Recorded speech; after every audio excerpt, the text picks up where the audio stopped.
84,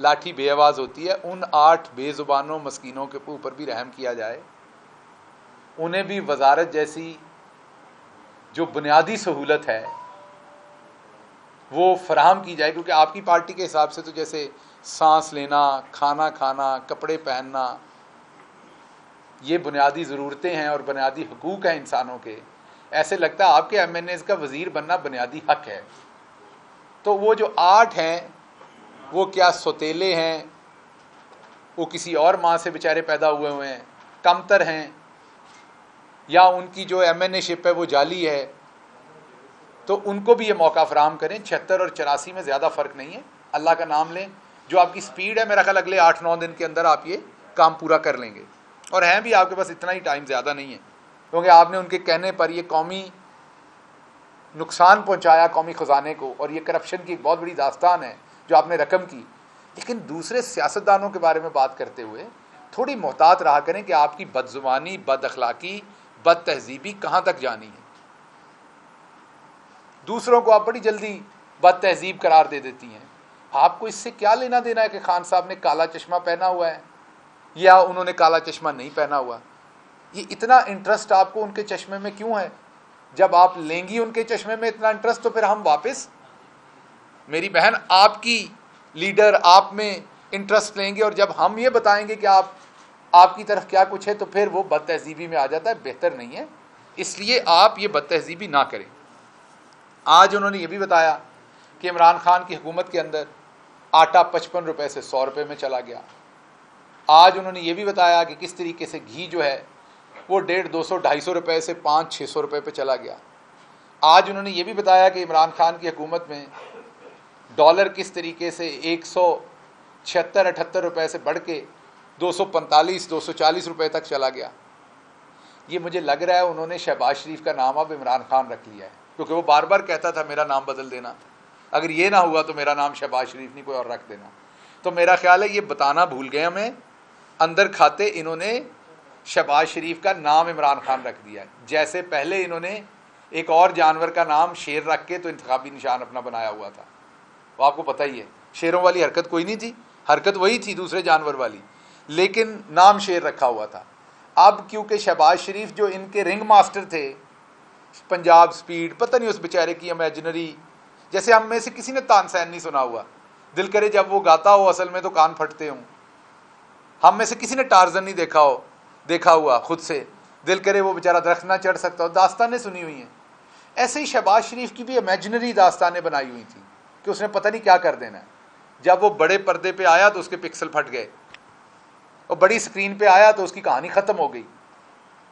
تو بات یہ ہے کہ اب انہوں نے شہباز شریف کے بارے میں, یہ میں آپ کو اندر کی خبر دے رہا ہوں, کہ انہوں نے آپس میں اس کا نام عمران خان رکھا ہے, اور یہ سمجھتے ہیں کہ عمران خان رکھنے سے شاید جیسے عمران خان ایک ڈوبی ہوئی معیشت کو 6% ترقی پر لے گیا تھا, جیسے عمران خان جو کل آپ کی آپ کی ایکسپورٹ اور آپ کے ریمیٹنسز ملا کے کوئی 40 ارب کے قریب تھے, اس کو اٹھا کے 60 ارب سے اوپر لے گیا تھا.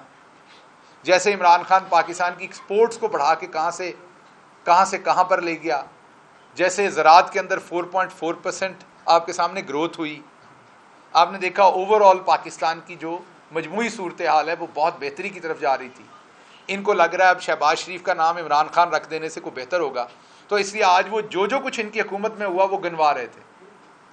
عمران خان کی حکومت میں ایک بھاگا ہوا شخص مجرم اسحاق ڈار جو ہے اس کو لا کے واپس وزیر خزانہ بھی بنا دیا, اور جو بجائے اس کے کہ قوم کو کوئی ریلیف دیں, وہ اصل میں موڈیز کو اور دوسری کمپنیز کو دھمکیاں دے رہے ہیں کہ اگر آپ نے ہماری ریٹنگ واپس نہ کی تو ہم یہ کر دیں گے. اب وہ آپ کی دھمکی سے تو نہیں چلنے والے, وہ اسٹیٹ بینک کا بیچارہ کوئی ملازم تو ہے نہیں, وہ تو ایک انٹرنیشنل ریٹنگ فرم ہے, وہ اپنے حساب سے کام کرتی ہے. ڈار صاحب نے یہ بھی بتایا ہمیں کہ ڈالر جو ہے وہ اصل میں 200 روپے کا ہونا چاہیے. یہ میں نہیں کہہ رہا, یہ ڈار صاحب کہہ رہے ہیں. یہ ڈار صاحب کی سٹیٹمنٹ ہے آفیشیل کہ ڈالر کی اصل قیمت 200 روپے ہے. ہم تو کہتے ہیں ڈالر کی اصل قیمت 176 روپے تھی جو ہم آپ کو دے کے گئے تھے.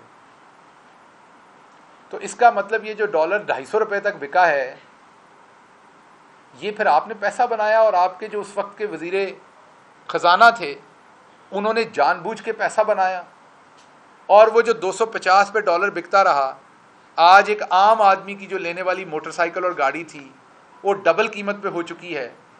میں عام آدمی کی گاڑی کی بات کر رہا ہوں، جو 12-13 لاکھ میں گاڑی ملتی تھی وہ میرا خیال 25-30 لاکھ میں ملتی ہے اس ڈالر کی وجہ سے۔ جو موٹر سائیکلوں کی قیمتیں وہ بھی آپ دیکھ لیں، سائیکلوں کی قیمتیں بھی دیکھ لیں آپ۔ تو جو عام آدمی نے آپ کی اپنی، آپ اب خود مان چکے ہیں کہ ڈالر کی قیمت 200 روپے اور 200، ہم تو کہتے ہیں 176 روپے ہونی چاہیے تھی، لیکن جو آپ مان رہے ہیں اپنے منہ سے، اس سے تو آپ نے اقبال جرم کیا کہ پچھلے 5-6 مہینے آپ لوگوں نے جعلی طریقے سے آپ ڈالر اوپر لے کے گئے، کیونکہ آپ نے مال بنانا تھا۔ آپ جعلی طریقے سے ڈالر 250 روپے پہ لے کے گئے، اس ملک کی جڑیں کھوکھلی کی، عام آدمی پہ پریشر ڈالا کہ آپ چپ کر کے تماشائی بنے۔ آپ کو اس پہ جواب دینا چاہیے کہ یہ کنٹینر کہاں سے آ رہے ہیں، یہ اسلام آباد کے اندر تو مینوفیکچر نہیں ہو رہے۔ تو ان کے بارے میں تو بات کریں گے، لیکن آپ بھی جواب دیجئے اس کے اوپر کہ اس میں آپ کی کارکردگی کیا ہے۔ دوسری طرف میں آتا ہوں، ویڈیوز بنائی جا رہی ہیں، اسلام آباد کی جو پولیس ہے اس کی ویڈیوز آپ نے دیکھا ہوگا کہ وہ ریہرسل کی ویڈیوز جاری کی جا رہی ہیں۔ بیسیکلی رانا ثناء اللہ ڈرے ہوئے ہیں اور وہ اس طرح کی ویڈیوز بنا کے عوام کو ڈرانا چاہتے ہیں کہ یہاں پر پتہ نہیں کیا تیاری ہو رہی ہے۔ میں عوام کو صرف یہ بتا دوں کہ جو پولیس ہوتی ہے نا، وہ کبھی بھی اپنی عوام کے سامنے لڑنا نہیں چاہتی۔ پولیس کا کبھی کوئی، کیونکہ پولیس عوام میں سے ہوتی ہے، تو یہ جتنی بھی ویڈیوز یہ ریلیز کر رہے ہیں، ان کو اس دفعہ یہ نہیں پتا کہ اس دفعہ کپتان کی جو اسٹریٹجی ہے وہ کمپلیٹلی ڈیفرنٹ ہے۔ نہ پولیس کی ضرورت پڑے گی، نہ عوام اور پولیس ایک دوسرے کے اس طرح سے آمنے سامنے آئیں گے۔ اور رانا صاحب آپ کو کسی ہیلی کاپٹر میں حفاظتی ضمانت، جیسے آپ نے آج حفاظتی تحویل میں لیا ہے نا، اسی طرح حفاظتی تحویل میں آپ کو کہیں پر موو ہونا پڑنا ہے، اور آپ کو بھی پتا ہے اور آپ نے اس کا انتظام کر بھی رکھا ہے، اور آپ اپنی فیملی کو بھی بتا چکے ہیں کہ آپ نے کہاں جانا ہے اس کے بعد۔ تو اس لیے آپ کی بزدلی بہت کام آ رہی ہے ہمیں، اور ہم انشاءاللہ اپنی اسٹریٹجی جو ہے وہ جب انفولڈ کریں گے تو آپ کو پتہ چل جائے گا کیا ہوگا۔ لیکن یہ آپ کو بتا دیں کہ اب آپ آٹو پائلٹ پہ ہیں، اپنے سامان کی اب آپ نے خود حفاظت کرنی ہے، کیونکہ بس کے اندر یہ بتا دیا گیا ہے کہ ہر سواری اپنے اپنے سامان کی خود حفاظت کرے۔ اسی لیے کچھ سواریاں چھوٹی سرجری یا بڑی سرجری کروانے کے لیے ملک سے باہر روانہ ہو چکی ہیں، اور انہوں نے واپس اپنے کچھ اہل و عیال یہاں چھوڑ دیے ہیں جن کی انہیں اتنی پرواہ نہیں کہ ان کے ساتھ کیا ہوتا ہے بیچاروں کے ساتھ۔